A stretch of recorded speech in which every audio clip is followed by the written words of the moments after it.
Jai Ma Kamakhya, Jai Bhairava, Jai Matala. So today, in continuation of the Ashta Bhairava series that I was doing, I will be speaking on the next Bhairava, which is Ruru Bhairava. So as I had mentioned earlier, and I'm just reiterating the same thing. So there is one central tattva of Bhairava, who's Mahakal Bhairava, Kala Bhairava. There's hardly any difference between the two. As also Batuka Bhairava, because he is Batuka Mahabhairava. He contains all the Bhairava tattvas inside him. From within Mahakal Bhairava, there is a projection in 8 forms of Bhairava. Each of them have specific attributes, specific qualities, and each of them are extremely powerful. It is as if Mahakal Bhairava himself has turned into these 8 Bhairavas. They are not distinct, though they appear distinct, but their core energy is similar to, is Bhairava actually. There is no difference. Now, each of these Ashta Bhairavas are very important because they control certain aspects and certain personalities and certain kinds of activities. And through the control of these, they also provide a certain direction to the Upasaka. A key feature of any Mahavidya sadhana, and when it is genuine Mahavidya sadhana. So these days there's a lot of sadhana of Mahavidyas where just randomly you do the mantra of the Mahavidya. That is good to get some kind of bhakti based blessing, but if you have to fully engage with the complete the absoluteness of a Mahavidya, then you will also have to worship the Avarana Devatas.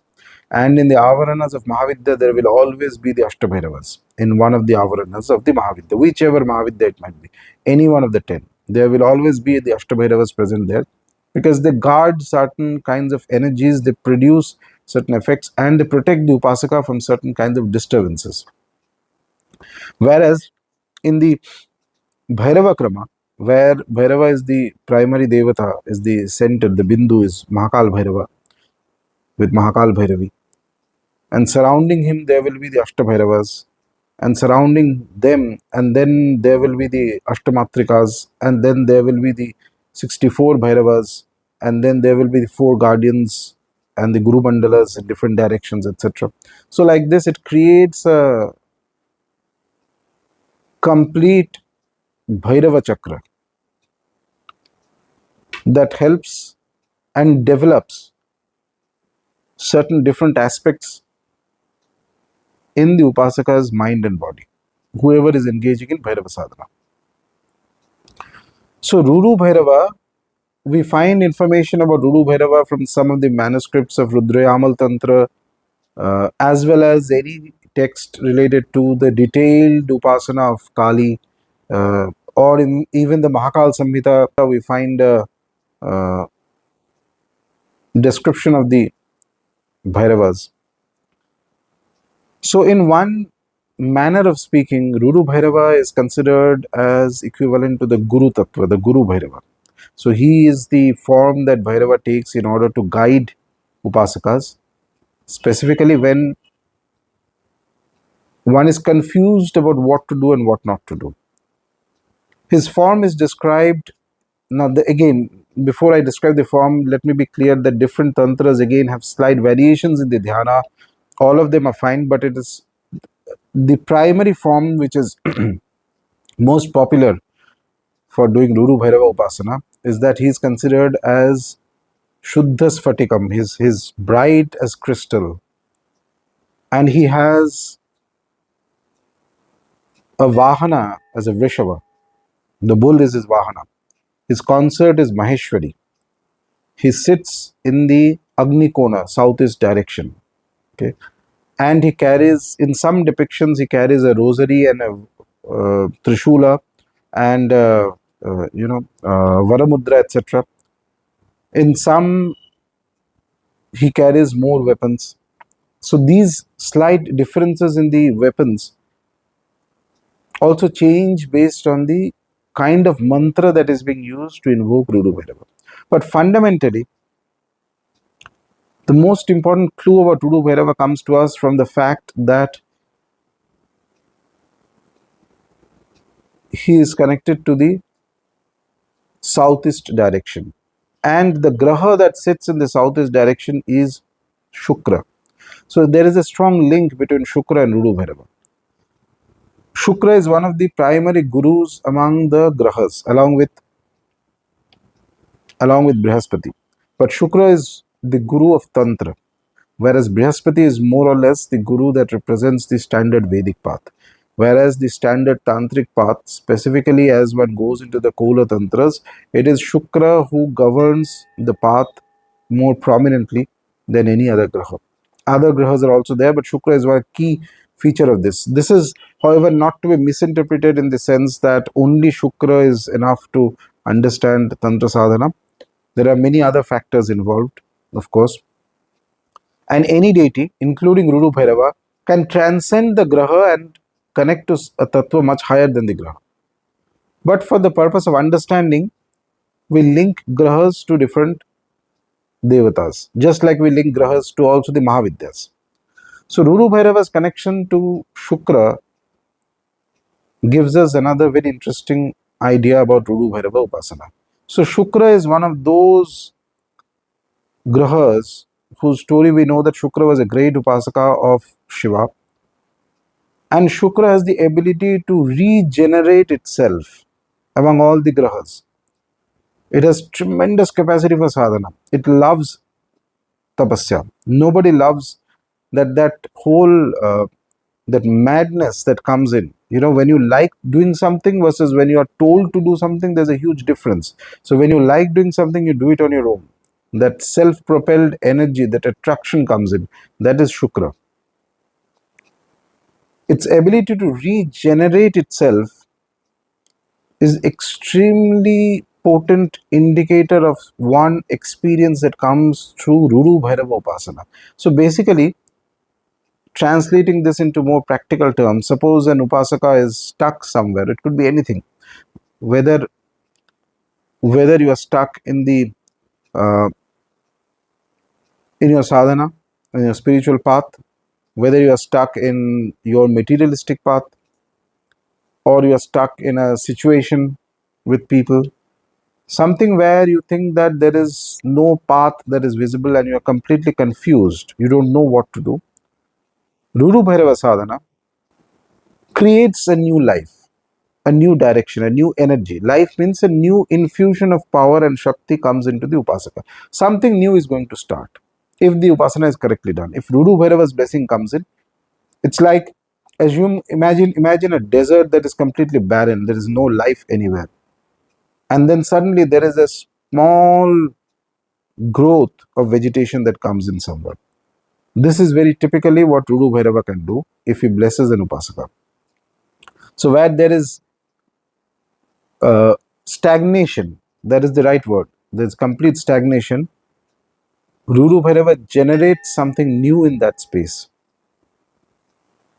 if he blesses an individual. So again, Ruru is just a projection from Kala Bhairava. He is not fundamentally different from Kala Bhairava.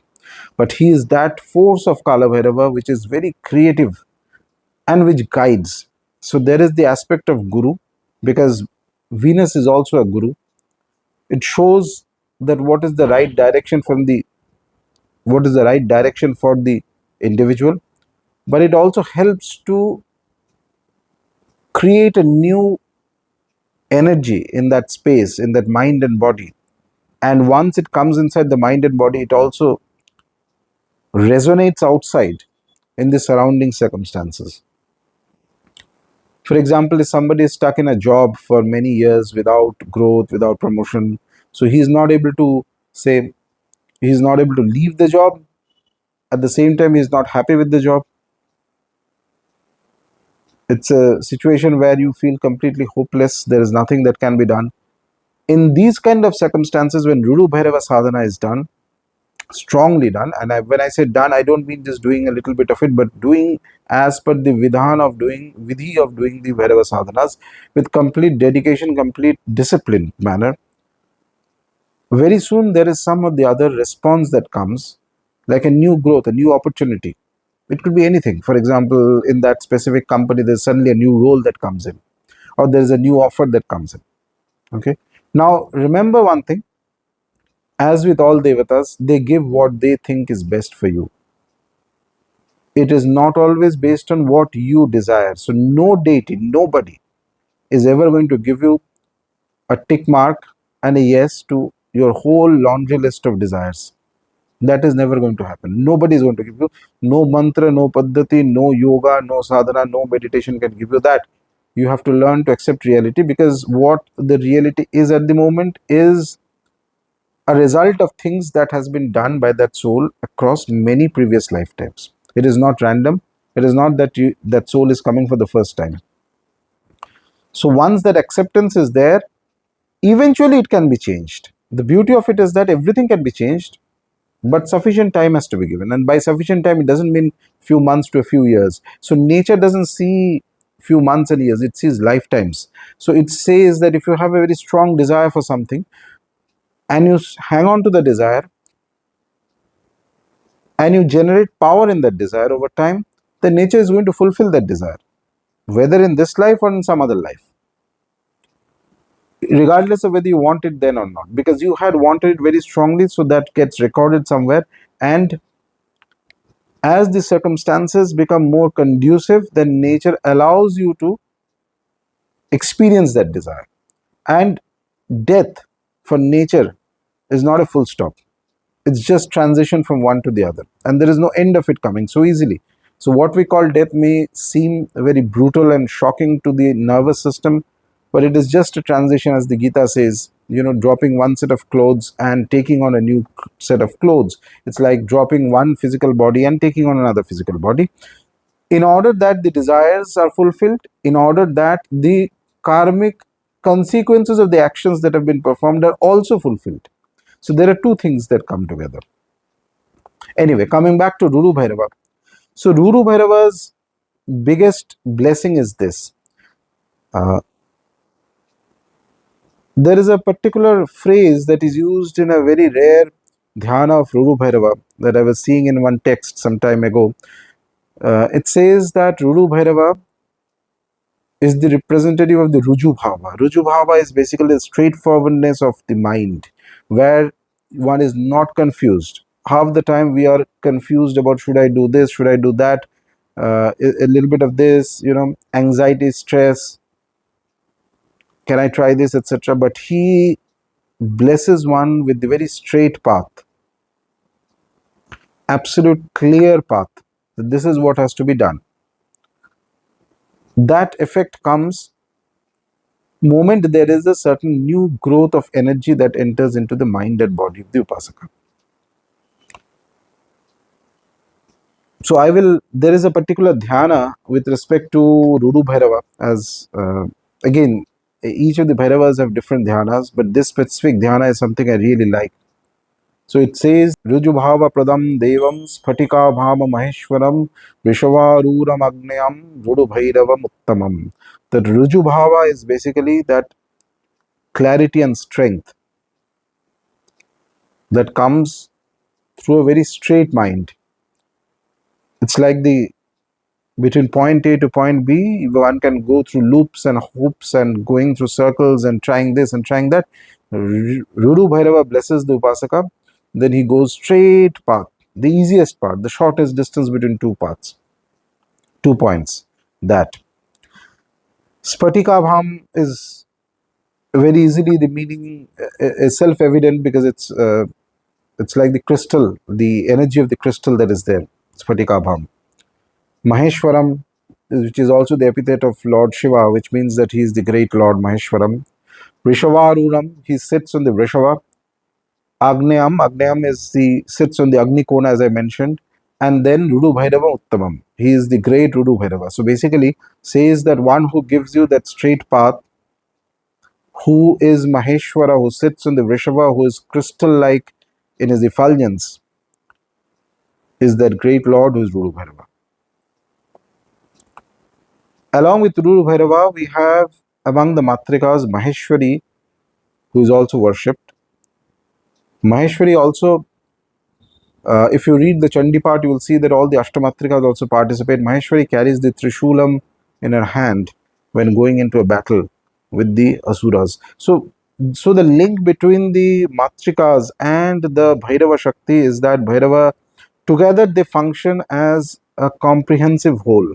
So whenever there's Ruru Bhairava, there's also Maheshwari as a Shakti. So whenever we are worshipping Ruru Bhairava, or whether the Bhairava Avarana is completely worshipped, then the corresponding Matrika Shakti is also, even if a little bit of flower or a kumkum is to be given with a simple mantra, or tarpanam is to be done, then it has to be done.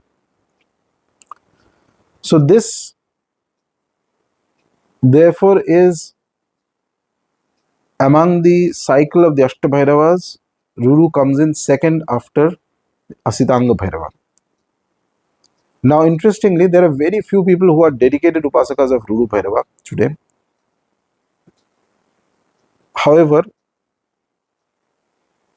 Upasana of Ruru Bhairava produces very quick results. In fact, all or any of the Ashtabhairavas produce quick results. In these series of videos, I will not be mentioning specific mantras or sadhanas of the Ashtabhairava. For that, you can check the video where I had mentioned the overall Ashtabhairava sadhana at the first level that can be done. But it is good to understand the tattva of the deity, of what are these 8 Bhairavas, what energies they control, what changes they can bring into the Upasaka. So Ruru Bhairava's first and the most important thing to remember is that he can bring about a new growth, a new energy within the aura, within the mind and the surroundings of the Upasaka when the sadhana is correctly done. That is his biggest and the most profound blessing. Jai Ma Kamakhya, Jai Matara, Jai Bhairava Baba.